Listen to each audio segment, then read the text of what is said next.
condamné à payer 10 000 € à Bayer pour presque dénonciation calomnieuse de la dangerosité des implants Essure. Et je pense, du coup, j'ai changé un peu mon mode de présentation et je l'ai mis sur le problème de la preuve de relation causale entre les signes des pathologies des patientes et l'implant Essure. Hein, j'ai orienté là-dessus parce que je pense qu'il y a deux thématiques différentes. Pardon, on n'entend pas? Ah oui, il faut que je monte. Ouais, pardon. C'est pas simple, ça va. Ah, ça va mieux là? Bon. Donc, alors, j'avance, c'est ça, c'est là. Ouais. Voilà. Donc tout ça, je ne reviens pas, je vous l'ai déjà montré, la minéralopathologie. Voilà comment on regarde les. Vous voyez, il y a un implant Essure, et puis il y a une coupe de tissu de trompe. Donc ça, on permet de corréler l'exposome, c'est-à-dire l'implant, à l'analyse de l'exposome, et la maladie tissulaire, c'est-à-dire les granulomes des trompes utérines. Voilà. Le microscope, ça on l'a déjà montré. Cette image-là, donc Emmanuel vous l'a déjà montré aussi. Hein, donc nous, ce qu'on trouve, c'est pas des éléments traces. Hein. J'étais à une expertise où l'avocat Bayer disait mais c'est des quantités élémentaires. Non, nous, ce qu'on voit en microscopie électronique, et c'est très complémentaire de notre analyse avec celle de François, c'est-à-dire François, il mesure les éléments et nous, on mesure des particules. Et ces particules-là, pour cette patiente en particulier, elles sont volumineuses. Elles font plusieurs microns. Ah, ce n'est pas des traces, pas du tout des traces, c'est de l'étain. Alors voilà, donc on a bien ce que me disait François Parent, on a bien un recul, vous voyez, c'est les reculs de nos 18 patients. Hein, ça va à 162 mois, à disons 60 mois, et donc la médiane est de l'ordre de 7 ans. Hein. Et ça, c'est très important, cet aspect-là. Et donc, tout ont des granulomes, sauf une qui a une fibrose, hein, et constamment. Donc, alors, ce qui est intéressant, c'est qu'en microscopie optique, eh bien, 7 fois sur 18 seulement, on trouve des particules suspectes, hein, et ce sont des anapathes qui ont l'habitude, et ne les voient pas, ces particules. C'est vraiment la supériorité, quand même, du MEB par rapport à la microscopie optique, parce qu'il n'y a que 7 fois sur 18, on voit des corps étrangers, alors qu'en microscopie électronique, eh bien, il y a constamment, on trouve des particules d'étain. Et c'est pour la raison pour laquelle maintenant, je ne devrais pas le dire, mais je comprends qu'il y ait beaucoup moins d'analyses parce que les résultats qu'on a donnés montrent avec une certitude absolue qu'il y a des particules d'étain chez toutes les patientes qui sont explantées, même deux patientes qui ont relativement peu de symptômes. Hein. Et donc, on trouve chaque fois donc, des particules d'étain de manière considérable. Alors, donc l'évolution des signes locaux après explantation, les signes locaux s'améliorent, hein, c'est dans le cadre de notre article, que ce soit les douleurs pelviennes, les troubles de sphinctérien, les douleurs au rapport, bon, il n'y a plus d'hémorragie, bon, il y a une hystérectomie, ça mais les démangeaisons, les infections urinaires à répétition, tous ces signes locaux s'améliorent, mais pas complètement parfois, hein, ça dépend des patients. Voilà, vous voyez un petit peu ce qu'on trouve autour de l'implant. Eh bien, vous voyez, on trouve un espèce de manchon organique, comme si cette zone de soudure qui se corrode énormément, eh bien, libérait donc des particules et il y a une réaction inflammatoire autour de cette zone de soudure. Là, on est autour de la soudure, là. Hein. Vous voyez, là aussi, là, c'est la soudure, elle est là. Vous voyez, il y a le gros qui arrive, et là aussi. Donc, il y a une réaction inflammatoire, et donc on trouve ces particules d'étain qui sont émises par la soudure et qui aboutissent dans le tissu inflammatoire de l'utérus. Voilà. Donc, ce qui est important de dire, et je pense qu'il faut séparer la thématique pour l'action judiciaire. Pour l'action judiciaire, je pense qu'il faut séparer deux choses, c'est les signes locaux et les signes généraux. Pour ce qui est des signes locaux, je crois, et peut-être si on fera peut-être les scientifiques et les médecins qui travaillent là-dessus, peut-être faire une communication, dire qu'il y a une certitude scientifique, il y a une certitude hein, d'une relation causale pour ce qui est des signes locaux entre les implants défectueux, hein, il y a une corrosion de l'implant, et les symptômes des patientes. Alors je reviens sur cette étude EpiPhare qui est très intéressante, du JAMA, qui est publiée par la NSM, et en fait, ils disent, en plus, épidémiologiquement, c'est démontré, puisque cette étude EpiPhare, ils ont regardé une centaine de milliers de victimes d'implants Essure, comparé à des patientes, après 70 000, qui ont une ligature des trompes. Et ils voient qu'il y a 3-4 fois plus de risque d'être réopéré au niveau génital chez les victimes d'implants Essure. Donc c'est démontré épidémiologiquement, c'est démontré par des études locales, par microscopie électronique, par analyse ICP-MS. Donc je pense qu'on ne peut plus dire, et récemment, donc en mai 2022, il y a un spécialiste de biomatériaux des USA, et en plus je crois que c'est Bayer qui les a financés pour analyser les implants. Il voulait peut-être, et en fait il a confirmé exactement tout ça, qu'il y a une corrosion majeure. Donc si vous voulez, l'équipe Chaîne et Parents aussi, ce qui est sorti, qui est passionnant, qui a été fait, c'est d'avoir une étude témoin conséquente, parce que donc les Bayern nous disaient, mais vous n'avez pas de témoins. Nous, on avait fait une petite étude déjà sur 6-8 témoins où on voyait qu'il y avait une différence très nette, mais là c'est sur 70 patients, 100 patients, c'est extrêmement significatif. Donc je pense qu'on est en droit de dire, et je pense que c'est un déni de justice, je pense que c'est un déni de justice de ne pas reconnaître en tout cas à la certitude d'une relation causale au niveau des signes locaux. Après, il y a les signes généraux. Alors effectivement, les signes généraux, je pense que c'est une haute probabilité. On ne peut pas dire qu'on a une certitude parce qu'il faut qu'on étudie mieux les mécanismes physiopathologiques. Alors ces patients, en fait, c'est des syndromes qui se mélangent. Donc il y a ce fameux syndrome ASIA, qui veut dire auto-immune syndrome induced by adjuvant, bien qu'il n'y ait pas d'anticorps auto-immuns importants, de préciser, mais c'est le syndrome ASIA qu'on voit chez des patientes qui ont des intoxications aux métaux, en particulier dans les myofascites à macrophages où l'ALU est suspecté, dans les prothèses mammaires, ces patients qui ont des syndromes ASIA, il y a le silicone, mais il y a aussi des métaux qui peuvent être impliqués, et puis aussi des troubles neurologiques après des vaccins, dont on sait qu'il y a des contaminations par des particules minérales. Et en particulier, il y a un vaccin, le Méningitech, où ça a été même confirmé par la NSM, il y a des particules d'étain. Donc, si vous voulez, je pense que ça se rejoint avec un syndrome d'intoxication aux métaux, et que l'on voit chez les victimes de cette série d'implants de hanche métal-métal. Eh bien, ces victimes, alors c'était surtout le cobalt, mais il y avait aussi l'acier, eh bien, on fait des troubles mnésiques, des signes neurologiques d'intoxication aux métaux.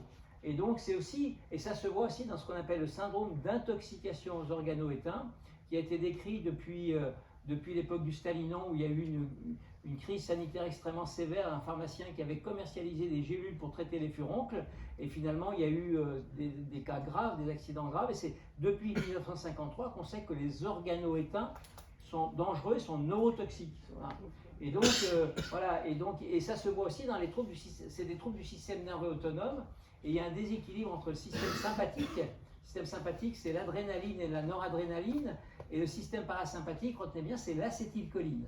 L'acétylcholine, or, et c'est Michel Lagarde qui est là, qui a confirmé, et Aline Auroux, les chimistes, ont confirmé que cette... Alors, j'anticipe un peu, là, donc ces patientes-là aussi, elles s'améliorent toutes, mais un certain nombre restent symptomatiques. Et ce qui est sûr également quand même, alors pour Gilles, dans l'étude des 18 cas, il y avait pratiquement eu des dosages systématiques de nickel, et c'est très impressionnant parce qu'il y a quand même 10 sur 16 qui ont des taux élevés de nickel, et c'est le nickel qui est le plus fréquemment élevé dans le sang, et on a relativement peu et l'étain est moins souvent élevé, je pense, que si on fait systématique, mais on n'a pas fait d'études systématiques de l'étain. Alors on voit tout en étain, des patients qui ont des taux normaux, et des patients qui ont des taux variables, et puis il y a des patients qui ont des taux à 10 fois la limite supérieure de la normale, avec des symptômes extrêmement importants. Et le chrome, c'est beaucoup moins souvent qu'on trouve des taux élevés de chrome.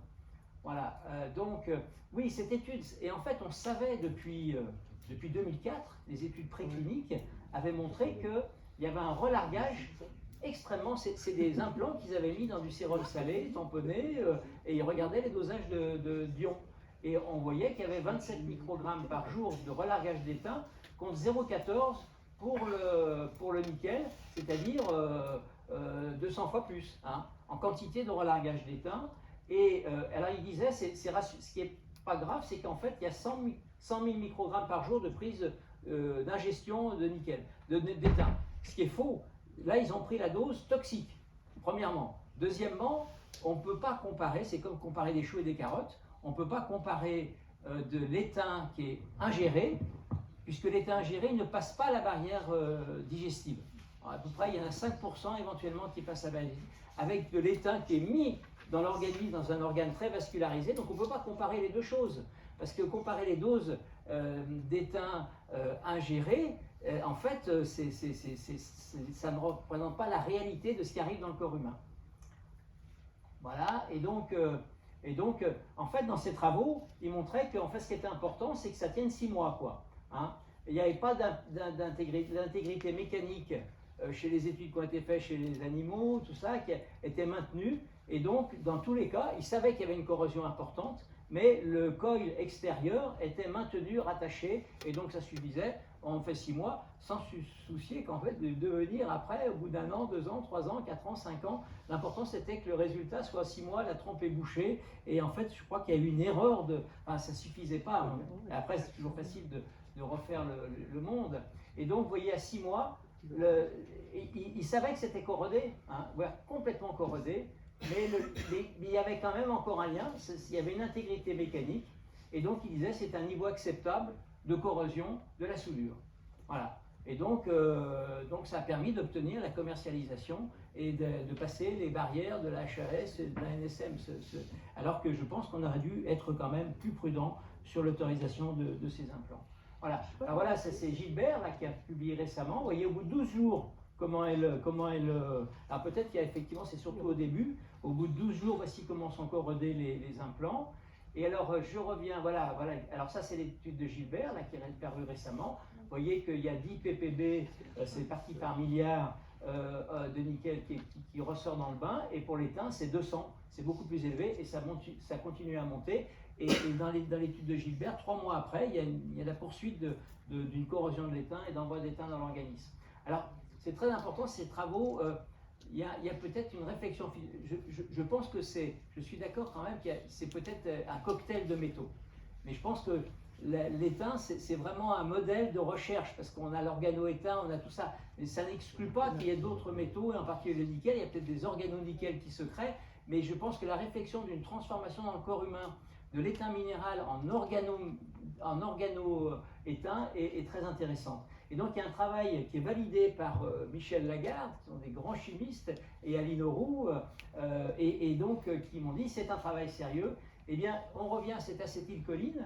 Eh bien, il faut savoir que la méthylation de l'étain peut se faire avec l'acétylcholine. L'acétylcholine, qui est un neuromédiateur, peut donner à l'étain minéral qui peut arriver au contact des terminaisons nerveuses, peut donner à ces ions éteints, et bien et créer donc de l'organoétain. Hein. Et donc l'acétylcholine qui est le neuromédiateur du système parasympathique. Donc c'est une hypothèse physiopathologique à mon avis qui est vraiment crédible. Et il y a une deuxième hypothèse aussi, il y a des travaux de l'équipe de Pau qui ont montré que les microbes peuvent transformer l'étain minéral en organoétain. Et donc il peut être possible qu'en fonction du microbiote de chaque utérus, parce qu'il y a plein de microbes dans l'utérus, et il y a des microbes plus ou moins différents, ça dépend de la nature des microbes, et il est possible que certains microbiotes favorisent de manière plus importante la transformation en organoétain. Voilà, alors ça, vous voyez, c'est les signes de l'intoxication à l'organoétain. On retrouve absolument, vous voyez, troubles de la vue, malaise, encéphalopathie, œdème au cerveau qui explique les céphalées, dépression, diplopie, sensation de déséquilibre. Enfin, ce sont des symptômes que l'on voit aussi. Hein. Donc ça se recoupe en fait avec le syndrome ASIA, le syndrome d'intoxication métallique, le syndrome d'intoxication aux organoéteints. Voilà, l'affaire du Stalinon, vous voyez, c'était en 1954. Hein. Et donc, ce pharmacien, il y a eu des accidents toxiques extrêmement sévères. Alors, il ne faut pas s'inquiéter par rapport. Là, il y avait des très grosses doses d'organoétain. Hein. Et ce que je veux dire, peut-être que ce qui se passe, pour expliquer les symptômes, en partie, s'il y a des phénomènes organoétain, ces petites quantités d'organoétain peuvent donner des symptômes relativement modérés par rapport à ce qu'ont présenté les victimes du Stalinon. Voilà.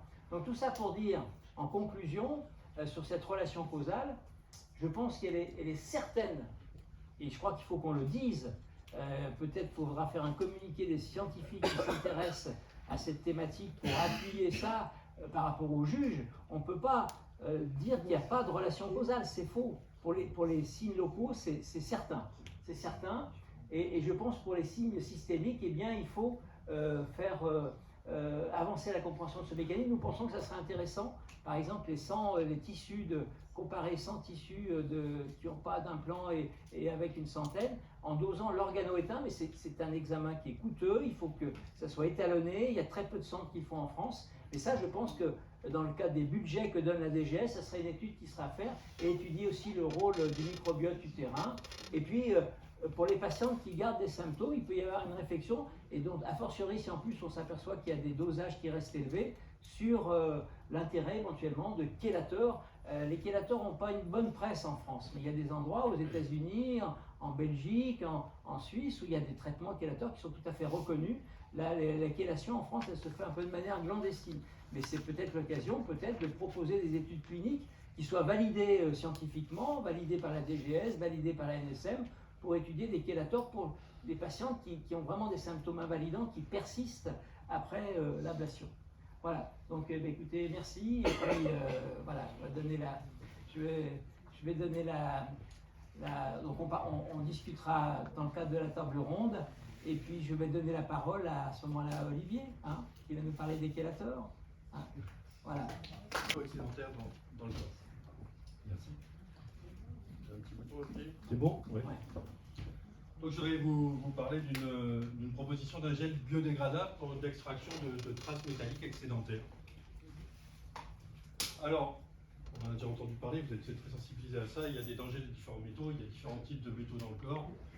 Je veux juste dire qu'il faut un minimum nécessaire de certains types de métaux dans le corps, que ce soit pour les métalloprotéines, pour les respirations, pour les processus enzymatiques ou les structurations des protéines, il y en a. Et puis il y a des métaux, ça peut être les mêmes, qui sont considérés comme bons métaux, qui peuvent être toxiques sur certaines formes ou sur certaines doses. En fait, les métaux, s'ils sont à la forme libre, avant qu'ils soient vraiment internalisés dans ce qu'il faut, et ben, ils peuvent avoir des effets, on en a entendu parler un petit peu tout à l'heure, c'est l'effet de stress oxydant, ils peuvent catalyser la décomposition et avoir des processus qui soient gênants.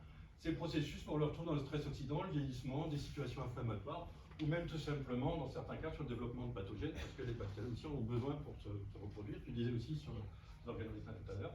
Et puis il y a des métaux qui ne sont pas bons du tout, qui n'ont rien à faire dans le corps et qui sont toxiques à toute dose. C'est souvent ce qu'on appelle les métaux lourds. Plomb, cadmium, aluminium sont considérés dans cette partie-là, même si l'aluminium n'est pas vraiment un métal lourd du point de vue chimique. Donc l'objectif de MaxBrain, c'était sur différentes questions, c'était plus sur les maladies neurodégénératives au début. On s'est dit, tiens, on va essayer de soigner des dérégulations de l'homéostasie métallique.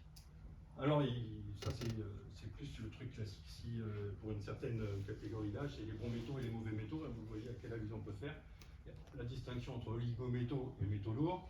Les bons métaux, c'est ce que j'essaie de vous dire tout à l'heure, peuvent venir sous certaines conditions, ils peuvent devenir mauvais. Avec moi, on essaie de se positionner là. Et par exemple, dans certains cas, il peut y avoir des pollutions, des différences d'homéostasie métallique. Il y a certaines maladies génétiques qui n'arrivent pas à traiter une partie de ces métaux. Par exemple, le cuivre, dans ces maladies métalliques, la maladie de Wilson, peut arriver à être vraiment très toxique. Et on positionne notre premier essai clinique dans le MaxBrain pour l'extraction de ces métaux excédentaires.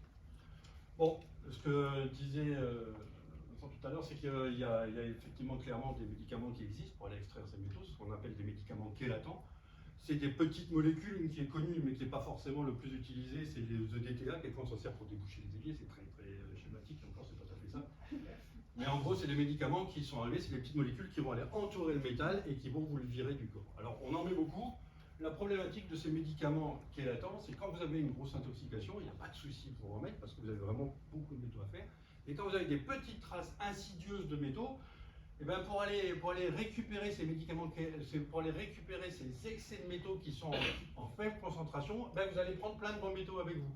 Et du coup, le rapport effet secondaire sur effet n'est pas toujours efficace. C'est ce que je disais tout à l'heure, que dans certains pays, ce rapport les gens sont plus souples sur ce type de rapport. Un des cas les plus classiques qui aurait été pu voir, c'est sur l'autisme, où il y a une suspicion de problématique de l'autisme, d'accord, avec des métaux, où en fait 10% des autistes aux États-Unis prenaient des médicaments chélatants pour les jeunes. Il y a eu plein d'effets secondaires derrière, donc il faut faire attention. Bon, voilà en tout cas, l'idée, indépendamment de tout ça, c'est que c'est efficace, ces médicaments chélatants, mais risquent d'être trop efficaces, en tout cas pas assez adaptés à la cible. Et dans la suspicion des implants sur des cas de problématiques où il y a des faibles traces, on ne peut pas se faire là. Alors l'extraction ciblée de métaux spécifiques est un enjeu clinique. Alors les médicaments chélatants, je vous l'ai dit, c'est quand ça peut aller par exemple dans le cas du cuivre avec la maladie de Wilson, la maladie génétique. Si vous avez des intoxications au plomb, genre saturnisme ou une grosse intoxication, vous les mettez sous des médicaments chélatants très vite. Si vous êtes au-delà de la norme, c'est-à-dire que vous avez une suspicion, si vous avez une contamination au plomb, mais qu'elle n'est pas énorme, et que vous n'avez pas de signe clinique, on met rarement ce médicament chélatant. On essaye de regarder, on essaye de d'éloigner de la source de contamination, mais il n'y a pas de traitement. C'est un peu ça le message qu'il peut y avoir. Là, j'ai plus de petits, voilà. Et le fer hémochromatose, bah alors soit on fait des saignées, parce que ça arrive à éliminer pas mal de fer, soit dans certains cas, on met des médicaments latence. Des traces de métaux sont fortement suspectées dans différentes autres pathologies. Hein. C'est plomb, cadmium dans les maladies cardiovasculaires ou dans les maladies en lien avec les reins. Mais ils sont en faible trace et dans ces conditions, bah, on ne met pas de médicaments à ce niveau-là. Nickel, chrome, aluminium, plomb dans les maladies neurodégénératives, c'est aussi suspecté. Hein, quand on voit les traces, alors on ne sait pas si c'est cause ou conséquence aussi, mais ils sont suspectés dans les développements de Parkinson. Il y a un essai qui est fait, peut-être aussi d'Alzheimer aussi. Et puis j'ai mis dans les intoxications issues, vous avez vu les différentes études. Est-ce qu'on a vu clairement qu'il y avait des traces de métaux qui arrivaient, hein, sur l'exemple qui a été présenté par François. Bah, est-ce que c'est lié? Non. Alors le produit qu'on a fait, nous pour aller extraire des grosses concentrations de métaux, l'approche c'est qu'on essaye d'utiliser un polymère ultra chélatant qu'on a collé et qu'on l'associe à des dialyses. Dans ce cas-là, c'est parti pour des extractions de grosses quantités de métaux quand on veut être bien ciblé. Ça, on le fait pour le Wilson. Dans ce cas-là, nous, ce qu'on pouvait proposer, c'est essayer de mettre un gel biodégradable en sous-cutané, qui va être là pendant plusieurs semaines, et le gel va capter progressivement des traces ultra spécifiques de cations métalliques. Il va les capter, le cation il est là, on arrive à avoir cette partie spécifique, et puis il va se dégrader progressivement, il va prendre le cation et l'éliminer par les voies naturelles derrière. C'est un peu ça l'approche qu'on pourrait proposer, et c'est une approche qu'on essaye de développer, nous, pour cette situation notamment de traitement de cuivre dans les maladies de Wilson, quand c'est du traitement journalier, pour avoir un gel qui vous permet de réguler l'homéostasie du cuivre, ou dans des cas d'intoxication, plomb-cadmium, pour essayer aussi de réguler ça et diminuer la concentration. Donc ça c'est une approche qu'on peut faire. Cette approche est actuellement proposée dans les 3 pathologies, maladie de Wilson, métaux lourds, cadmium, plomb, et liée aussi à des contaminations localisées. C'est-à-dire qu'on peut faire ce gel directement sous-cutané, il va aller capter dans le fluide un peu les métaux, il va y avoir un équilibre avec le plasma, puis ainsi de suite. Ça va être lent, ça ne va pas être des grosses concentrations, mais ça peut être exactement le surplus qui peut être petit. Alors, est-ce qu'on en est? Bon, le gel, on l'a déjà fait, on va être en essai clinique, mais pas du côté gel de la molécule pour l'application avec Wilson, mais côté dialyse. Pour le gel implanté directement, on est à des essais précliniques, on a entendu l'IRM tout à l'heure. Là, c'est l'IRM sur un animal, on a injecté sur un animal le gel. On le voit très bien avec le type d'IRM ici. Et surtout, ce qu'on voit, c'est que c'est un gel biodégradable et qu'il n'y a pas de signe de toxicité. On voit le volume du gel qui diminue et puis le produit qui est en train de se progressivement décomposer. Voilà, on en est. Alors après, on reprend cet essai ici, et là on l'a suivi par fluo, on arrive à voir. Donc ça c'est une étude qui a été faite en Italie, à Turin, en IRM, et là c'est une étude qui a été faite en France, directement à Lyon, où on voit la dégradation du gel progressif sur plusieurs exemples, et à 17 jours, on n'a quasiment plus rien dans le cas de ces soins. Alors le cas des implants est sûr, nous pensons que ce gel biodégradable d'extraction peut capter des traces anormales de métaux circulants, comme le nickel, le chrome, l'étain de ou 4+, pas l'organoétain, hein, nous on capte que les cations, l'organoétain s'il est formé on ne pourra pas le capter, à la rigueur on pourrait jouer sur des équilibres. 3 métaux suspectés dans les contaminations liées aux implantissures, on a vu qu'il y avait des cocktails et peut-être d'autres aussi. En gros tout ce qui est métaux de transition ou métaux lourds, on arrive à les capter et on peut ajuster. L'idée c'est faire une sorte d'implantation, voilà le gel qui arrive, d'accord, on le voit.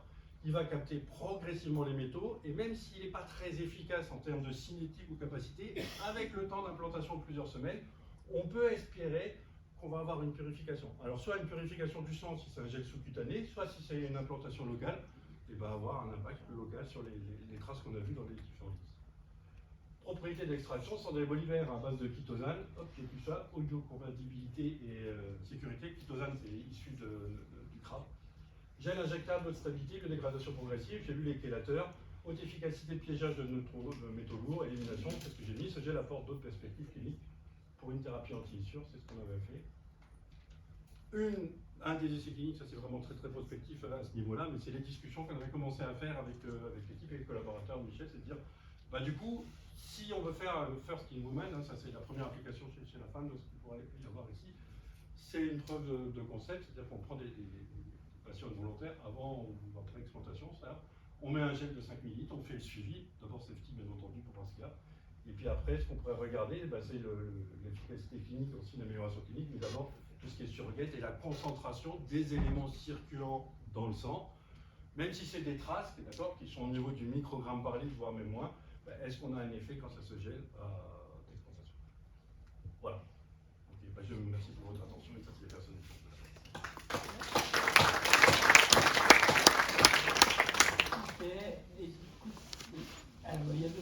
questions.